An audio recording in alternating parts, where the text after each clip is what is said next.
जालना येथील शासकीय वैद्यकीय महाविद्यालयाचे अधिष्ठाता डॉक्टर सुधीर चौधरी यांनी घेतली शिवसेना नेते अर्जुन खोतकर यांची भेट।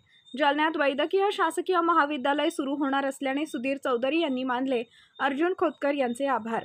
जालना येथील शासकीय वैद्यकीय महाविद्यालयाचे अधिष्ठाता डॉक्टर सुधीर चौधरी यांनी दिनांक 1 ऑक्टोबर रोजी दुपारी 4 वाजेच्या दरम्यान शिवसेना नेते माजी मंत्री अर्जुन खोतकर यांची भेट घेतली आहे। जालना शहरातील भाग्यनगर येथील खोतकर यांच्या निवासस्थानी डॉक्टर सुधीर चौधरी यांनी खोतकर यांची भेट घेऊन त्यांचे आभार मानले।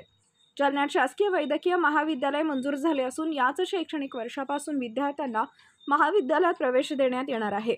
जालना जिल्ह्यातील डॉक्टर होऊ इच्छिणाऱ्या विद्यार्थ्यांना जालन्यातच राहून त्यांचे स्वप्न साकार करता येणार आहे। यावर्षी 100 विद्यार्थ्यांना महाविद्यालयात प्रवेश देण्यात येणार असून त्याबद्दल जालना येथील शासकीय वैद्यकीय महाविद्यालयाचे अधिष्ठाता डॉक्टर सुधीर चौधरी यांनी शिवसेना नेते माजी मंत्री अर्जुन खोतकर यांचे आभार मानले।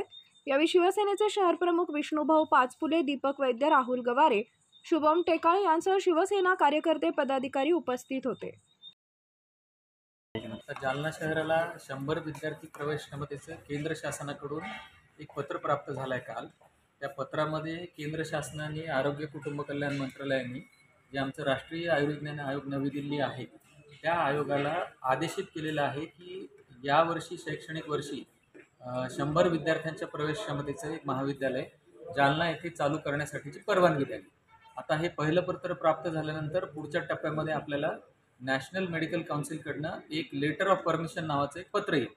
ते पत्र आल्यानंतर आपण प्रत्यक्ष प्रवेश प्रक्रियेमध्ये आपल्या कॉलेजचं नाव दिसेल, 100 विद्यार्थी संख्या दिसेल तिथं, आणि नीट काउन्सिलिंगचे जे सध्याचे राऊंड चालू आहेत तर साधारण 9 ऑक्टोबरला आपला 3रा राऊंड चालू होतो, ज्याच्यामध्ये राज्य शासनाच्या जवळपास 85 जागा आहेत। त्या 85 जागेसाठी विद्यार्थी प्रेफरन्स फॉर्म जालना महाविद्यालयाला देऊ शकतात। काजा फाट्यावरची जागा फायनल केली होती तुम्ही, ती जागेत काही बदल होणार का त्यामध्ये? नाही, ती जागा अंतिम स्वरूपाची जागा आहे। ती जागा आपल्याला माननीय जिल्हाधिकारी महोदयांनी राज्य शासनाच्या त्या जमिनीपैकी 26 एकर जागा आपल्याला प्रदान केलेली आहे।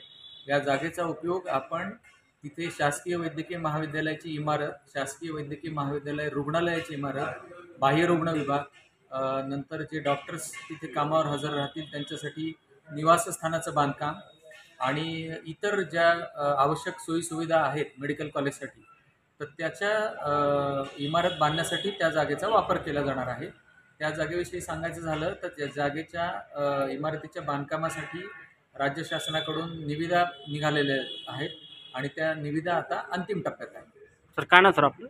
मी डॉक्टर सुधीर चौधरी, अधिष्ठाता शासकीय वैद्यकीय महाविद्यालय जालना।